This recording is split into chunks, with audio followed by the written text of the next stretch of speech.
Welcome to Unleash Your True Value, a Breaking Money Silence podcast where professional women flip the script on self-doubt, ditch the discount mindset, and start owning their worth like the rock stars they are.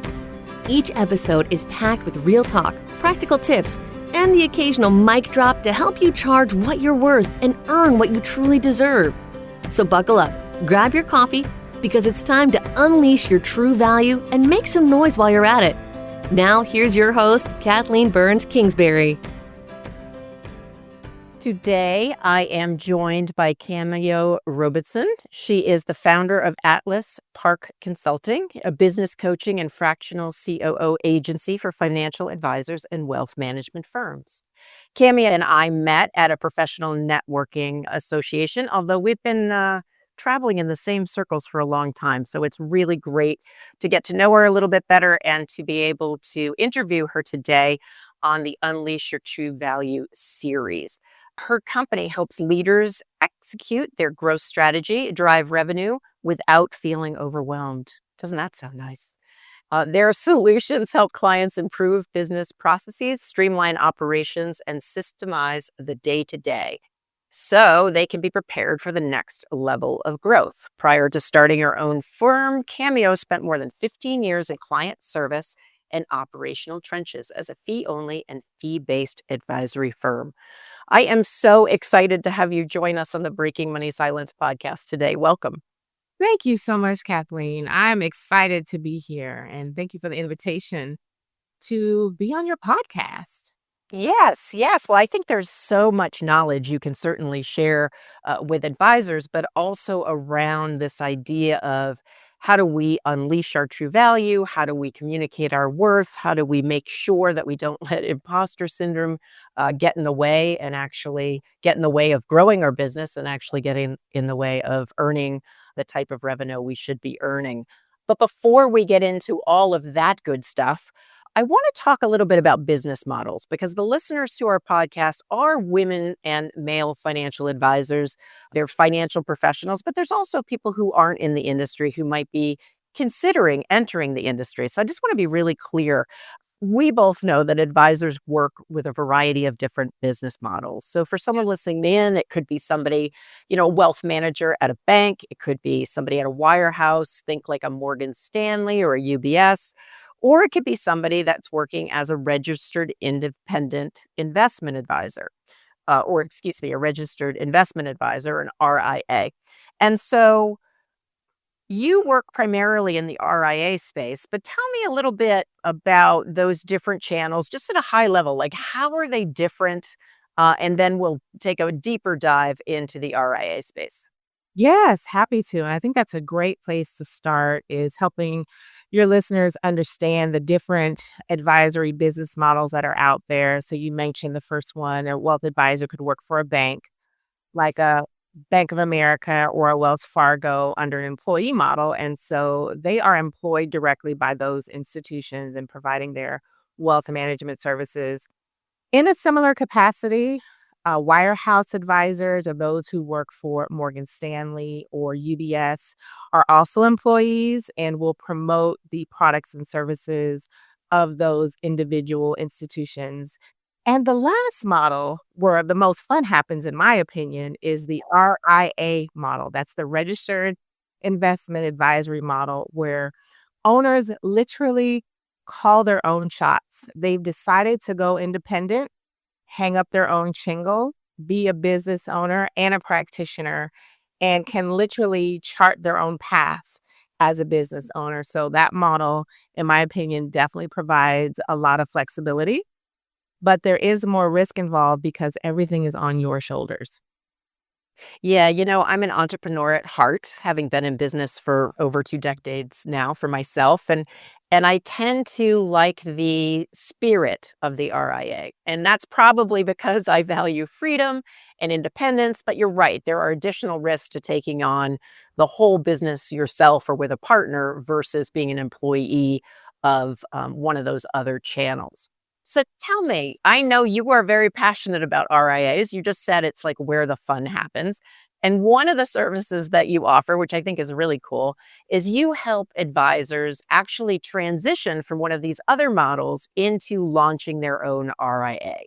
So, what is it other than you think it's really a fun model? But what is it about that particular business model you like? And why are you so passionate about helping people kind of jump into the independent channel? Kathleen, similar to yourself, I have always been passionate about being an entrepreneur, and I have deep roots in building my own company and ideas that I had when I was still working corporate. So, the freedom in being able to build your own business, your own version of success, and really chart your own path is what gets me most excited about working with independent advisors. And because of my experience over 2 decades working in this space, I know what goes into starting, growing, and scaling these advisory firms. And so I find a lot of joy in helping these advisors cut down the learning curve, right? There's so much to know, and if you've never worked in the RIA model before, you have a lot of questions. And so I'm able to come in and help these advisors really set up shop strong from a foundational business perspective, from an operational perspective. And when they finally launch, not just tell the world I'm open for business, which is great, but actually be primed to start working with clients and generating revenue. Yeah, that sounds great. I wish when I was starting my own consulting business, I had someone like you to walk me through the steps and save me time and energy. That's some of the work that I do for my clients. But when it comes to women advisors in particular, I have had people who have just launched their programs and come to work with me privately or in my group coaching. And what is really cool is I focus on very different things than you focus in on. So I love that we can both be really helpful. And I love that you set up the processes and systems and you help people, with a variety of things, but build that foundation because that's not my sweet spot. So I love that it's yours. I love that you have your sweet spot too, and that we can complement each other.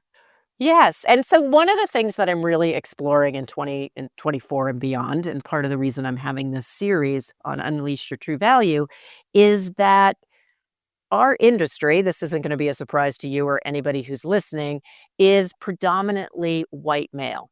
And so we have been trying for years to add more diversity, to have more women, to have more people of color, to really broaden that out. However, it tends to be that we're kind of flatlining. I know there's been some progress in the RIA space. I know there's been a little bit of progress with CFPs, but having been in the industry a long time, I'm like, come on already. Let's let's get there. So I am curious, you've worked obviously with a variety of different advisors, but what in your perspective is one of the greatest roadblocks for women advisors in this industry? Like why have we stayed so flatlined in terms of our presence? I think one of the greatest roadblocks to women being successful in this space, and I'm going to start there, and then we can talk about how it may look for a diverse professional like myself, being a Black woman. So, really believing that you can be successful, right? Belief, that's where it starts. And then understanding that the statistics are out there. Women tend to make better advisors. Our ability to listen and show empathy. And so going back to the belief part and how you want to show up and impact the lives of your clients, those are the biggest roadblocks and the things that we as women tend to forget in terms of being value. Yes, getting out of our own head and standing in our belief. And I believe there's some, and maybe this is changing. I think we're of two different generations. I'm a little bit older than you. I think that it's changing a little bit with future generations, but still kind of these mixed messages women get about being profit motivated, if they belong, working around money, these kinds of things, which feel like they should be totally antiquated, but I don't think they are.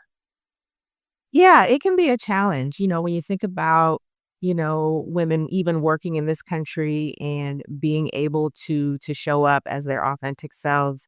and how we've been raised too. You think about that, our own attitudes and dispositions regarding money, building wealth. Some of that is rooted in our family histories, right? And in how we grew up. And so all of those things come into play. And I think women who understand how they were raised, their upbringing, how their thoughts around money were developed can help bring light to making some changes and understanding that they too have the capacity to generate wealth for themselves. Yes. And so you also mentioned women like yourself, women of color that are in this industry. What are the added obstacles for someone who is a person of color trying to break into a very white industry? Yes, and this goes into just the historical facts around who controls wealth in this country. And typically, African Americans do not and have not controlled a significant amount of wealth. And so the individuals who are in charge, namely white men and white women in particular, it's hard when you haven't seen that modeled in your own household.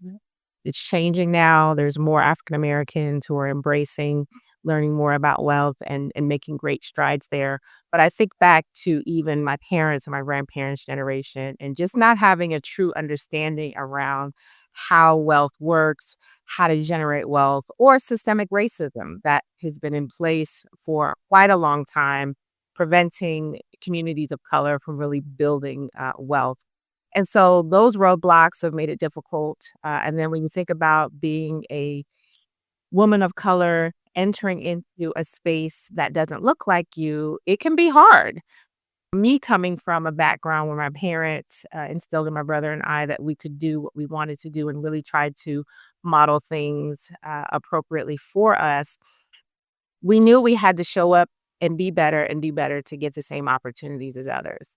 And so that has been ingrained in us and has helped, and probably is very similar to a lot of stories if you talk with other communities of color, to show up and be your best self and to do what you need to do to be successful. And I really, want to acknowledge that we need more representation. And I think the latest stat is something like 3% of CFPs are people of color. Is that correct? Do you know? That's correct. Yeah. Which is dismally low. So there's a women issue. There's certainly a diversity issue. So there's a lot of big issues here. Yeah. But let's get back to kind of what do you think the steps are that a listener can take to remove some of these obstacles? The parts that are in your control. Absolutely. I think one of the first things is just understanding the challenges that are there, not turning a blind eye to it. Understanding that mentorship is really, really important. And how can you show up in the lives of, someone from communities of color to really support them getting a stronger foundation in the profession, understanding that there's a relationship that could be involved there. And so really putting yourself out there and considering mentorship with an individual. Also knowing that working with individuals who may be different from you from other communities may have a different skill set. You can learn the technical knowledge in financial planning and investment management, but emotional intelligence, which is key to being able to work with clients effectively. And so thinking about who you could reach out to that's outside of your normal network are some ways that you can get involved. Yeah, last month we interviewed an advisor who really believes in mentorship. She's been doing this for 25 plus years. And I think, the idea of mentorship is so important. What do you think about sponsorship? Maybe you could explain the difference? And is that also part of what you encourage people to go for? Sponsorship in what regard, Kathleen? Well, I guess sponsorship in terms of, you can be mentored in your career. Sponsorship is really having someone in your corner that can give you either stretch assignments or suppose they can't do the engagement or work with that client, they can refer you. I know it can be really beneficial to have someone not only mentor you, but to also sponsor you in terms of helping you move forward in that way. Oh, yes. I completely agree with that. I think sponsorship is key.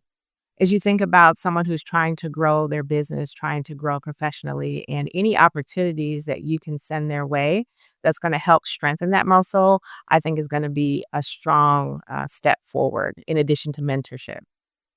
Yes. And so let's talk again about gender differences. And I want to, acknowledge that gender is fluid, and I want to acknowledge that not everybody identifies as a woman or a man, and I want to appreciate that. I want to be inclusive, and at the same time the research that's out there and often the way in which it's broken down in our industry is women advisors and male advisors. Right. So in your experience, what do you see is the difference in terms of it, and it's fine if you don't agree with kind of what my premise is. I would love to be proven wrong. The difference between how women advisors, on average, embrace their value proposition versus male advisors. You work with both. Tell me the differences that you see. Right off the bat, the differences that I see is women tend to, or those who identify as women tend to second guess themselves. If the boxes aren't all checked, we're wondering if we're qualified. If we don't hit all the marks, we're wondering, will we really be able to get this opportunity?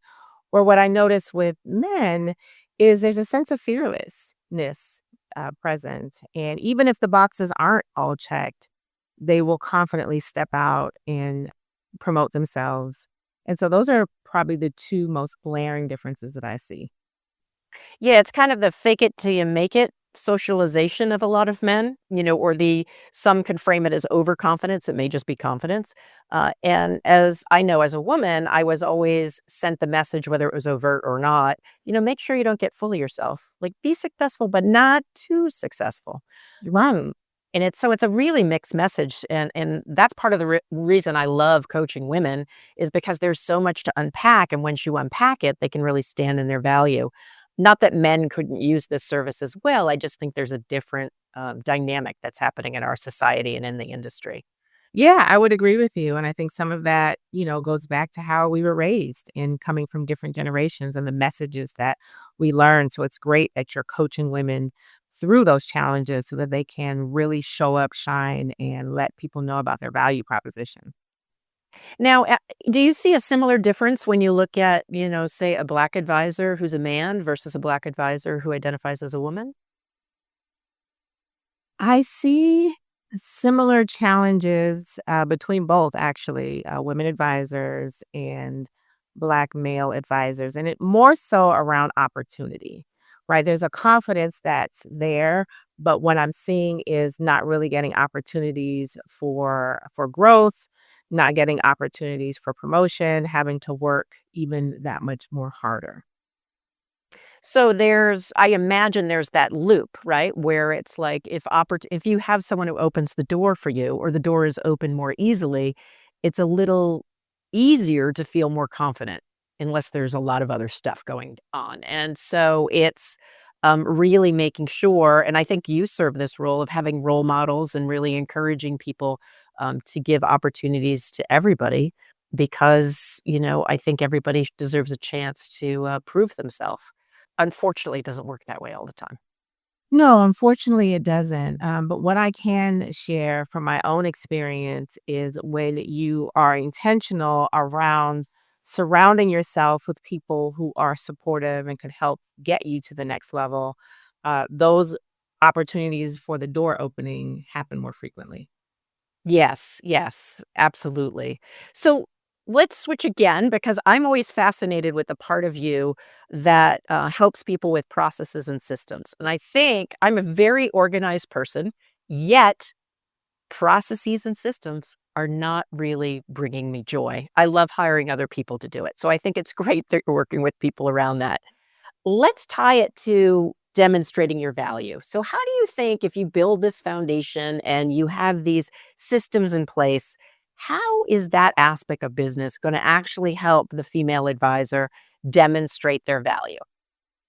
So, one of the things that I recognized in my corporate career was working with clients, and those first few days of the onboarding, and the clients are feeling like a little nervous around what's going on. And There's so many moving parts and so many moving pieces. They're concerned about their assets coming over in good order. Is this the right advisor for me to work with? Did I make a good decision? Advisors, in particular women advisors who have their operations in order, how they do business, how they orchestrate the onboarding, tend to create more confidence in that onboarding process from day one versus an advisor who hasn't taken the time to figure out what that looks like. That confidence then builds over the course of time, letting the client know I made a great decision. Not only did I make a great decision in working with this team, they have it all together. Not only do they have it all together, I then want to tell my friends and family how well I'm working with my advisor. And so there's this multiplying effect that happens when you methodically think about how you need to orchestrate your onboarding to create client confidence, to create client referrals down the line.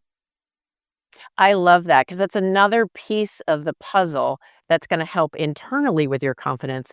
But yes, making sure your client is going, I hired the right person. And when I think about, because I've worked with a variety of advisors over time, we've been with our advising team now for a long time, but the latest ones. But when somebody was kind of more haphazard, it could have been we had a lot less assets back then, or it could have been they didn't know about you, Cameo.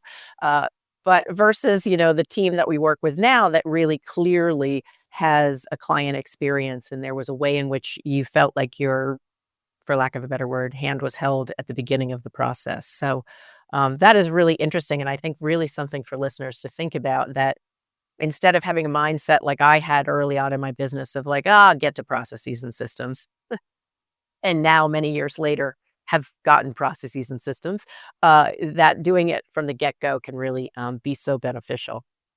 You really can. And even beyond, that initial onboarding with the client, creating confidence in that advisor that they're taking care of their clients well from the start, beyond the first year of engagement, as the firm continues to grow, as the team may continue to grow, having a defined order of operations, business systems that have been adopted makes life so much easier for the leaders. And at some point, you want to establish complete business reliability.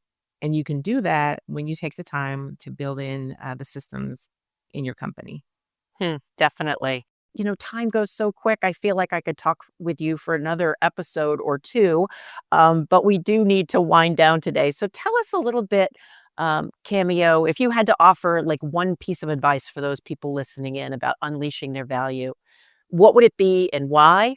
And then tell us a little bit about how we can find out more about you and your services. Absolutely. So one thing I would share with your listeners to really tap into is your inherent value, your inherent uniqueness, and your unique experience. And when there's moments and you're questioning yourself and you're wondering, what am I doing and why am I doing this? Coming back to that belief in yourself and understanding that you are important just as you are, I think is a great starting point that I want to share. Because when life happens, and it happens to all of us, you want to be able to come back to a sense of who you are as an individual and know that that's enough and you are valuable in your own space. Love that. We have a fan club going on with each other here. Great takeaway. So where can people find out more about your work? Yeah, so you can follow me on all the social channels, Facebook, Instagram, LinkedIn at Atlas Park Co. That's ATLASPARKCO. You can also find me on my website, atlasparkco.com, and connect with me or follow me on LinkedIn. I'd love to hear from you. Excellent. Well, it has been so fun talking about your work, talking about how we're going to collaborate going forward, and helping people listening in think about different ways to unleash their true value. So thank you so much for breaking money silence with me. Thank you so much, Kathleen. It's been a pleasure chatting with you and speaking to your audience today. And that's a wrap for this episode of Unleash Your True Value. I hope you're feeling inspired, empowered, and ready to own your worth unapologetically. Remember, your value isn't up for negotiation. It's time to embrace it. amplify it, and let the world know exactly what you bring to the table. If you're ready to take things even further, you don't have to do it alone. As a money mindset and business coach, Kathleen specializes in helping professional women like you rewrite their money stories, step fully into their power, and take their businesses to the next level. Visit kbkwealthconnection.com to set up a free coaching discovery call. Thank you for joining us today. Don't forget to subscribe, share this episode with someone who needs to hear it, and leave us a 5-star review. Until next time, ditch that discount mindset and unleash your true value like the rock star you are.